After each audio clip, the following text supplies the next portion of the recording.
Gălușenko spune că rușii au atacat infrastructura de gaz și energie a Ucrainei. Azi noapte, Rusia a efectuat un atac masiv cu rachete și drone asupra infrastructurii de energie și gaze a Ucrainei. Au fost lovite obiective din diferite regiuni ale țării.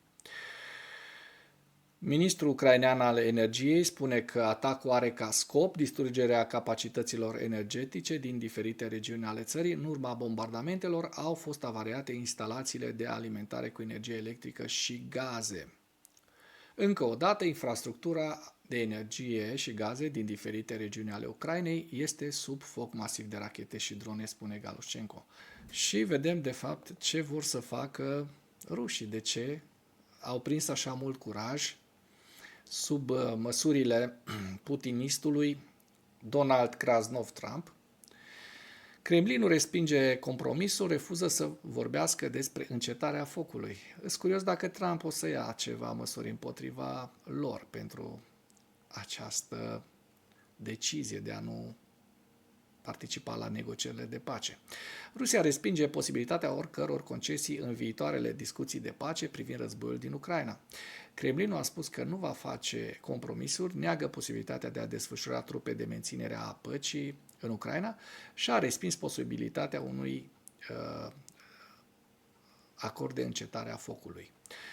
În cadrul unei vizite la filiala din Moscova a Fundației Apărătorii Patriei pe 6 martie, președintele Putin a subliniat că Rusia nu va ceda și intenționează să realizeze condiții de pace pe care să-i ofere garanții pe termen lung. Deci tot Rusia vrea garanții. După ce a încălcat acordul cu Ucraina, memorandumul de la Budapesta, în care ea se angaja, oferea garanții Ucrainei că o să o apere și a atacat-o. Mizerabil. El a mai declarat că Rusia nu va renunța la propriul teritoriu în viitoarele discuții de pace, referindu-se la ținuturile ucrainene anexate ilegal. Păi atunci nenea Putin și Finlanda vrea teritoriile, își vrea înapoi teritoriile și Japonia, insulele Curile, își mai vor și niște teritorii și chinezii și s-ar putea să rămâi fără imperiu. Ministrul rus de externe Sergei Lavrov a declarat în timpul unei conferințe de presă că Moscova nu va lua în considerare nicio inițiativă de desfășurare a forțelor europene de menținere a păcii în Ucraina.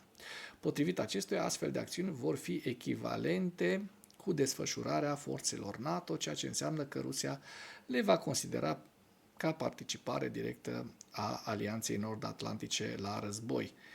Și mai mult de atât, avem în plus, Lavrov a subliniat că Rusia va insista să țină cont de așa numitele cauze fundamentale ale războiului, printre care a numit sfârșitul expansiunii NATO și garanțiile de securitate pentru Federația Rusă. Expansiunea NATO, din păcate, nu mai este pentru că, iată, Statele Unite ale Americii fac tot posibilul să distrugă această alianță, din păcate, spun. Rușii au lansat rachete de croazieră, raid aerian anunțat în Ucraina. Înainte de acest lucru vreau să vă arăt cel mai masiv o știre din Armia Inform, cea mai masivă utilizare de la începutul anului de rachete. Rușii au lansat 2 duzini, deci peste 20 de rachete din Marea Neagră. Pe 7 martie, navele rusești au tras aproape 2 duzini de rachete din Marea Neagră. Acest lucru a fost anunțat în United News de către purtătorul de cuvânt al marinei ucrainene, capitanul de rang 3, Dmitro Pletvenciuc. Rușii au folosit tactica obișnuită, părăsesc golful, lovește și se întorc. Dimineața, 3 unități erau încă pe mare, 2 dintre ele echipate. Nu pot spune că acesta este un fel de eveniment neobișnuit, a spus acesta și vedeți toată știrea aici mai jos. Eu doar o să comentez spunând că, da, iată, rușii au prins foarte mare curaj, au început să iasă din bârlog, din tot felul de cotloane și să lanseze atacuri asupra Ucrainei, pentru că Ucraina în momentul de față nu mai are la dispoziție bateriile antiaeriene care funcționează prin satelit, radarele, și astfel sunt, cum să zice, orbi. Trecem și la pierderile rușilor din Ucraina în ziua 1108 a războiului și vedem foarte bine aici că rușii au pierdut în 7 martie, în ultimele 24 de ore, 1150 de militari, 3 tancuri, 23 de vehicule blindate de luptă, 16 piese de artilerie și mai jos puteți să vedeți întreaga listă a pierderilor rusești în Ucraina. Înainte să trecem la acest material, o să vă spun niște lucruri despre încă un material interesant. Rușii au lansat rachete de croazieră, un raid aerian a fost anunțat în toată Ucraina și vedem aici întreaga epopee, ca să zic așa, în ghilimele, epopee rusească, care s-a întâmplat și aici vedem harta înroșită unde rușii au vizat obiective civile ale ucrainenilor în toată, ia uite ce alarme. Cum am trăit noi într-o astfel de, ca să zic așa, teroare pe care rușii le oferă ucrainenilor în fiecare zi. Trecem la hărțile din Ucraina, hărțile cu fronturile din Ucraina și anume vorbim acum despre hărțile celor de la Deep State și în special ne vom axa pe cele 3 zone fierbinți și anume vorbim despre zona Pokrovskului și să vedem ce s-a întâmplat în ultima săptămână. Așa cum se poate vedea pe hartă, este un contraatac masiv în zona Pokrovskului. O să măresc și mai mult ca să putem vedea zonele acestea cu albastru. Cotine și Pișanie au fost eliberate din câte se vede, cât și Uspeniivka au fost eliberate de către armata ucraineană. Deci 3 sate, un contraatac masiv în ultimele 2 săptămâni, că este programat de mai mult, dar aici se vede foarte bine. Ia uite. Vedeți? Între 1 și 7 ce s-a întâmplat. Bun. Ia să vedem în Toretsk. Da, sunt foarte curios ce s-a întâmplat în Toretsk în ultima săptămână, să vedem dacă au existat mișcări. Frontul este, așa cum se vede, static. Ucrainenii au reușit totuși să pătrundă în aceste zone și Toretskul rămâne vulnerabil. Deci nici rușii, nici ucrainenii în ultimele zile n-au reușit să străpungă sau să modifice în vreun fel frontul. Frontul de la Ceasov, iar îl vedem aici. Nimic esențial. Totul rămâne la fel de static cum era înainte. Și ne vom mai da un ochi pe partea de nord. Partea de nord care, așa cum se vede,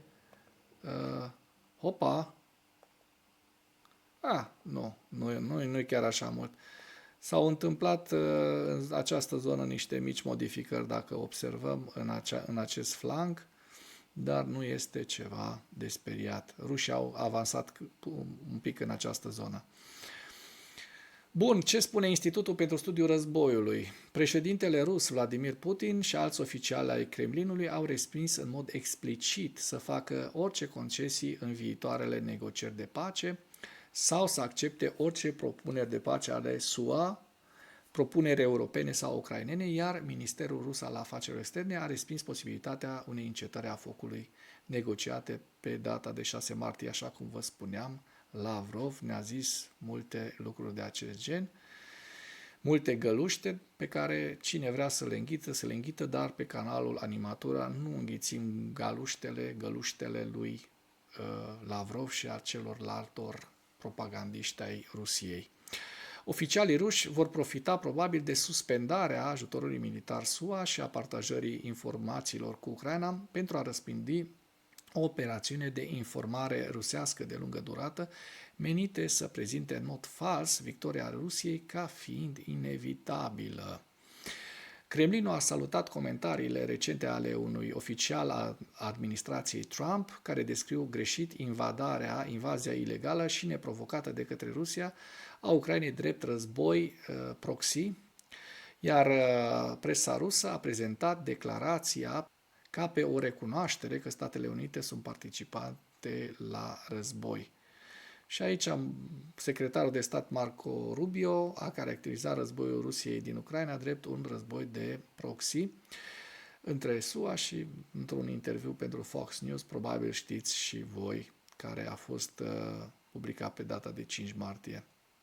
Este vorba despre narațiune, așa cum știm, că războiul dintre Ucraina și Rusia este un război, de fapt, între Statele Unite ale Americii și Rusia, un război proxy dintre aceste două state. Delegațiile SUA și Ucraina vor organiza întâlniri bilaterale în Arabia Saudită săptămâna viitoare pentru negocieri de pace. Politicienii de opoziție ucraineană au respins posibilitatea de a organiza alegeri în Ucraina înainte de încheierea războiului. Și o știre importantă pe care o vedem aici, țările europene continuă să anunțe pachete noi de asistență militară și alte măsuri de sprijinire a armatei ucrainene. Bun, hărțile Institutului pentru Studiul Războiului arată că forțele ruse au continuat să atace proeminența ucraineană din regiunea Kursk pe 6 martie, dar nu au făcut niciun progres confirmat. Aici vedeți întreaga știre și harta Kurskului, unde se vede că ucrainenii continuă să reziste destul de bine în această zonă. În zona Harkivului, zona Vovchansk, sunt confruntări, dar nu sunt mișcări de teritorii, pierderi sau câștiguri de teritorii de nicio parte. Aceasta este harta Luganskului, unde sunt cele mai multe ciocniri, mai ales în zona Pokrovsk și în zona Toretsk, așa cum v-am arătat. Avem zona Kupianskului, unde de asemenea sunt confruntări, dar nu au fost evoluții. Zona Svatove-Kremina, zona Donetskului și mai la sud, bineînțeles, zona Ceasoviar, care unde avansurile rusești evaluate de către imaginile geolocalizate publicate pe 6 martie indică faptul că forțele ruse au avansat recent la vest de Bilohorivka și se vede aici foarte bine pe hartă zonele contestate. Să vedem dacă vor reuși ucrainenii să reziste în continuare la Ceasoviar. Zona Toretskului, așa cum v-am prezentat și ieri, au existat operațiuni ofensive, dar ucrainenii nu au avansat și nici rușii nu au făcut-o în această zonă. Zona Pokrovskului o vedem aici, am discutat foarte mult despre ea, nu o să insistăm, Curahove și mai la sud în Zaporojie și în Herson lucrurile sunt statice, sunt stabile. Dacă până în acest moment ai găsit informații utile în material, contribuie cu un like și cu o distribuire a acestui videoclip pentru a ajunge la cât mai multă lume. O știre foarte, foarte interesantă. Macron i-a răspuns lui Trump: Franța este un aliat loial. Europenii au fost cu tine în Afganistan. Și vedem aici știrea. Mi se pare incredibil. Îmi place din ce în ce mai mult acest Emmanuel Macron, care răspunde atât de bine. Îi răspunde lui Trump atât de bine. Emmanuel Macron a spus că Europa și America s-au sprijinit întotdeauna una pe cealaltă, iar când America a avut nevoie de sprijin, Europa a fost alături de ei. Așa a răspuns Macron la declarația președintelui american Donald Trump că nu este sigur că aliații vor veni în ajutorul Statelor Unite. Publicația amintește că Trump, în timpul unei conversații cu mass media din apropierea Casei Albe, a repetat încă o dată că nu vrea să-i protejeze pe aliații europeni din NATO dacă ei nu plătesc. Dacă Statele Unite ale Americii ar avea o problemă și ar suna Franța sau pe alte țări care nu le voi numi și ar spune că ar avea o problemă, crezi că ar veni în ajutor așa cum ar trebui? Nu sunt sigur, a spus Trump.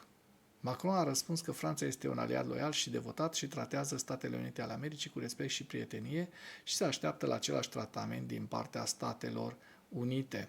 Ne-am sprijinit întotdeauna unul pe altul, europenii au fost alături de voi în Afganistan, a răspuns președintele american. Foarte, foarte bună această remarcă. Macron, de asemenea, a amintit rolul marchizului de Lafayette în independența americană, menționând rolul Statelor Unite în eliberarea Europei de sub ocupația nazistă. Da, mi se pare foarte corect că Macron îl învață istorie pe acest măscărici, care a devenit în ultimul timp măscăriciul șef al planetei, Donald Trump. Și vă mai dau o știre foarte interesantă și foarte importantă. Uniunea Europeană va aloca Ucrainei un ajutor suplimentar de 15 miliarde de euro, spune președintele Consiliului European.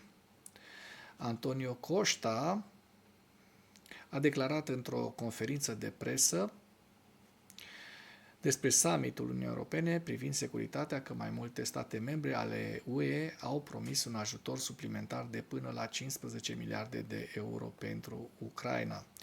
Și vedem aici foarte bine întreaga știre. Am început și eu să repet ca și Trump, extraordinar, veți vedea un lucru extraordinar, doamnelor și domnilor, veți vedea un lucru extraordinar. Da, mi se pare că Uniunea Europeană își ia rolul în serios, nu doar în trecut, ci și în viitor. Din 2022, Ucraina a primit 135 de miliarde de euro, iar sprijinul european este de neclintit. Dacă războiul va continua în orice viitor, în negocieri de pace, în reconstrucție, în aderarea la Uniunea Europeană, a spus Costa. În ceea ce urmează, vă prezint un slide cu evoluția de ieri a celor mai importante fronturi din Ucraina și cu principalele știri din presa ucraineană. Hărțile sunt creația Institutului pentru Studiul Războiului.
Mulțumesc pentru vizionare. Dacă vrei să susții acest canal, abonează-te la Animatura. Apreciez mult asta.